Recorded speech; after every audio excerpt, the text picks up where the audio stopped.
लाडो, ओ लाडो, अरे कहाँ है तू? मैं अंदर हूँ बाबा। अरे अंदर क्या कर रही है? बाहर आकर देख मैं क्या लेकर आया हूँ अपनी लाडो के लिए। मैं पढ़ाई कर रही थी बाबा। अब ये तो जलेबी है। अरे वाह बाबा, क्या बात है, आज बड़े खुश लग रहे हो आप। अरे वो धान का पैसा आ गया ना, अब तेरी फीस भी दे दूंगा कल। नथुराम एक छोटा किसान था। वो अपनी बेटी प्रतिमा के साथ एक छोटी सी झोपड़ी में रहता था। प्रतिमा की माँ की बहुत पहले ही मौत हो गई थी। उसके बाद से नथुराम ने ही प्रतिमा को बड़े लाड प्यार से पाला था। बाबा, जलेबी बहुत ही बढ़िया थी, सच में मजा ही आ गया। अच्छा बाबा, मैंने रोटी बना दी है, चलो मैं आपके लिए खाना लगा देती हूँ। क्यों, तू नहीं खाएगी लाडो? नहीं बाबा, कल मेरी परीक्षा है, मुझे अभी पढ़ाई करनी है और वैसे भी मुझे भूख नहीं लगी। ये जलेबी भी खा ली ना मैंने। प्रतिमा को पढ़ने लिखने का बहुत शौक था, तो नथुराम ने भी ठान लिया था कि जब तक प्रतिमा चाहेगी वो उसे पढ़ाएगा। लेकिन होनी को तो कुछ और ही मंजूर था। कुछ दिनों बाद ही खेत में काम करते हुए अचानक नथुराम को दिल का दौरा पड़ा और उसकी मौत हो गई। रिश्तेदार प्रतिमा की जिम्मेदारी नहीं लेना चाहते थे, तो उन्होंने बिना कुछ देखे भाले बगल के गांव में एक किसान चंदन से उसकी शादी करा दी। चंदन बारात लेकर आया और प्रतिमा को ब्याह कर अपने घर ले गया। लेकिन असली कहानी तो अब शुरू हुई थी। चंदन की माली हालत तो नथुराम से भी गई गुजरी थी। चंदन के पिता नहीं थे और उसकी बूढ़ी माँ के साथ साथ दो छोटी बहनों की जिम्मेदारी भी अकेले चंदन पर ही थी। खास बात ये कि रहने के लिए उनके पास बस एक कमरा ही था और चारों लोग उस एक कमरे में ही रहते थे। हालांकि चंदन के पास एक छोटा सा खेत तो था, लेकिन उस पर मकान बनाने के लिए उसके पास पैसे नहीं थे। और ये सब कुछ चंदन ने खुद प्रतिमा को शादी के बाद बता दिया। प्रतिमा, ये मेरी माँ है और ये मेरी बहनें कुसुम और लता। हम बहुत गरीब हैं, हम चारों इसी कमरे में रहते हैं और तुम्हारे लिए अलग से कमरा बनवा सकूं इतने पैसे भी नहीं है मेरे पास। कोई बात नहीं है जी, पति का घर औरत के लिए स्वर्ग होता है, फिर चाहे वो कैसा भी हो। जैसे आप चारों रहते हैं वैसे ही मैं भी यहाँ रह लूंगी। मैं जानता हूँ कि तुम्हें परेशानी तो होगी, लेकिन मैं कोशिश करूंगा कि कुछ पैसे जोड़कर जल्दी ही अलग कमरा बनवा सकूं। वो एक छोटा सा कमरा ही प्रतिमा के लिए उसका ससुराल था। शुरुआत में तो 1-2 हफ्ते प्रतिमा को बहुत दिक्कत हुई, लेकिन उसने किसी से कोई शिकायत नहीं की और फिर धीरे धीरे उसे आदत हो गई। फिर एक दिन, प्रतिमा, मुझे तुमसे एक बात करनी थी। हाँ कहिए ना, क्या बात है? देखो प्रतिमा, मैं जानता हूँ कि तुम बहुत अच्छी हो, मुझसे कभी कुछ नहीं कहोगी, पर मैं ये भी समझता हूँ कि वाकई तुम्हें एक कमरे में दिक्कत तो हो ही रही होगी। हमारी नई शादी हुई है और एक ही कमरा होने की वजह से हम दोनों एक दूसरे को ज्यादा वक्त भी नहीं दे पाते हैं। लेकिन अलग कमरा बनवाने के लिए मेरे पास पैसे नहीं है, तो मैं सोच रहा हूँ कि क्यों ना मैं शहर चला जाऊं, वहां जाकर अच्छी कमाई होगी तो अलग कमरा जल्दी बनवा सकूंगा। ये आप क्या कह रहे हैं? नहीं, मैं खुश हूँ, सच में मुझे कोई परेशानी नहीं है। आप मत जाइए मुझे और अपने परिवार को छोड़कर। मैं जो बोल रहा हूँ बहुत सोच समझ कर बोल रहा हूँ प्रतिमा।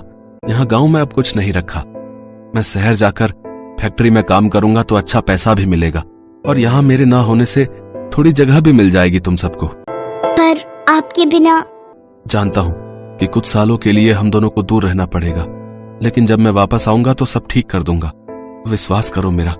वैसे भी प्रतिमा, कुछ पाने के लिए कुछ तो खोना ही पड़ता है ना। चंदन फैसला कर चुका था। प्रतिमा को बुरा तो लग रहा था, लेकिन वो भी जानती थी कि चंदन ठीक कह रहा है, इसीलिए उसने चंदन को नहीं रोका। चंदन अपना सामान लेकर शहर चला गया। चंदन हर महीने घर के लिए पैसे भेजता था, पर वो पैसे घर की जरूरतों के हिसाब से कम ही पड़ जाते थे। फिर एक दिन, अरे लता, क्या हुआ तुम्हें? क्यों रो रही हो? भाभी, हम इतने गरीब क्यों हैं? अरे पर हुआ क्या, कुछ बताओ तो सही। पता है भाभी, आज कुसुम दीदी का जन्मदिन है, लेकिन हमारे पास इतने पैसे भी नहीं कि उनके लिए कुछ कर सके। अरे वाह, आज कुसुम का जन्मदिन है, तुमने पहले क्यों नहीं बताया? चलो हम दोनों मिलकर उसके लिए हलवा बनाते हैं। दोनों ननद भाभी ने हलवा बनाना शुरू कर दिया। ये पहली बार था जब लता प्रतिमा से अपने दिल की बातें कर रही थी। बातों बातों में लता ने प्रतिमा को बताया कि उसे और कुसुम दोनों को पढ़ने का बहुत शौक था, लेकिन चंदन की इतनी कमाई नहीं थी कि वो दोनों बहनों को पढ़ा सके। ये बात सुनकर प्रतिमा को बहुत दुख हुआ और उसने मन ही मन में ठान लिया कि अब वो खुद भी पढ़ेगी और अपनी दोनों नंदों को भी पढ़ाएगी।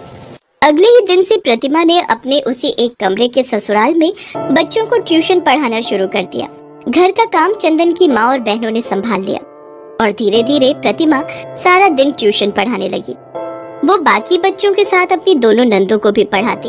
और फिर एक दिन, भाभी आप क्या पढ़ रही हो? लता, ये यूपीएससी की किताब है। मैं हमेशा से पढ़ लिख कर कलेक्टर बनना चाहती थी, लेकिन उससे पहले ही मेरे बाबा का देहांत हो गया और मेरा सपना बस एक सपना ही रह गया। अब जब ट्यूशन से ठीक ठाक कमाई हो रही है तो सोच रही हूँ कि एक बार ट्राई करके देखती हूँ, क्या पता भगवान मेरा साथ दे दे। भाभी आपको जरूर परीक्षा देनी चाहिए।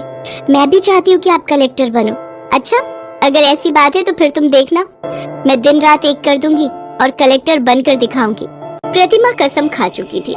उसने खुद को दिन रात पढ़ाई में झोंक दिया। प्रतिमा की प्रतिज्ञा पूरी करने के लिए उसकी सास और उसकी दोनों नंदे भी जुट गई। वो तीनों पूरी कोशिश करती कि प्रतिमा को कम से कम काम करना पड़े ताकि वो पढ़ाई पर जोर लगा सके। सबकी मेहनत रंग लाई और प्रतिमा ने पहले ही अटेम्प्ट में यूपीएससी की परीक्षा क्लियर कर ली। प्रतिमा ने जो ठाना था वो कर दिखाया था। वो अब आईएएस बन चुकी थी। ट्रेनिंग पर जाने से पहले चंदन प्रतिमा से मिलने आया। उसे अपनी पत्नी पर बहुत गर्व हो रहा था। फिर ट्रेनिंग के ठीक 1 साल बाद प्रतिमा को नियुक्ति मिल गई। उसे रहने के लिए एक शानदार बंगला मिला। प्रतिमा उस बंगले में अपने पूरे परिवार के साथ रहने आई। डिप्टी कलेक्टर साहिबा, जरा सुनिए। जी कहिए। भाई, अब मैं शहर में मजदूरी नहीं करूंगा। डिप्टी कलेक्टर का पति मजदूरी करता अच्छा थोड़ी लगेगा। मैंने सोचा है कि मैं यहीं एक दुकान खोलूंगा और शहर से लाकर यहाँ पढ़ाई की किताबें बेचूंगा। बहुत अच्छा आइडिया है जी। प्रतिमा और चंदन बात कर ही रहे थे कि तभी कुसुम और लता उनके पास आई और बोले, भाभी आपने अपनी मेहनत से वो करके दिखाया जो सोचा था और अब हमारी बारी है। हम भी पढ़ लिख कर कुछ बनना चाहती हैं, लेकिन इसमें हमें आपकी मदद चाहिए। हाँ, मैं हर समय तुम्हारे साथ हूँ। तुम बिल्कुल भी चिंता मत करो, ठीक है ना? चलो, अब रात बहुत हो गई है, जाओ अपने अपने कमरों में जाकर सो जाओ। इसके बाद सभी लोग अपने अपने कमरों में चले गए। सरकार की तरफ से मिले उस बंगले में कई कमरे थे, लेकिन फिर आधी रात के वक्त, भाभी आप सो गई क्या? अब नहीं, मुझे नींद नहीं आ रही। आ जाओ लता, अंदर आओ। अरे कुसुम भी है साथ में, क्या हुआ? तुम दोनों अभी तक सोई नहीं? भाभी हमें उन बड़े बड़े कमरों में अकेले नींद नहीं आ रही है। यहाँ भी वही हाल है। चलो मैं सबके बिस्तर यहीं लगवा देती हूँ, सब फिर से एक कमरे में ही सोएंगे, शायद तभी सबको नींद आएगी।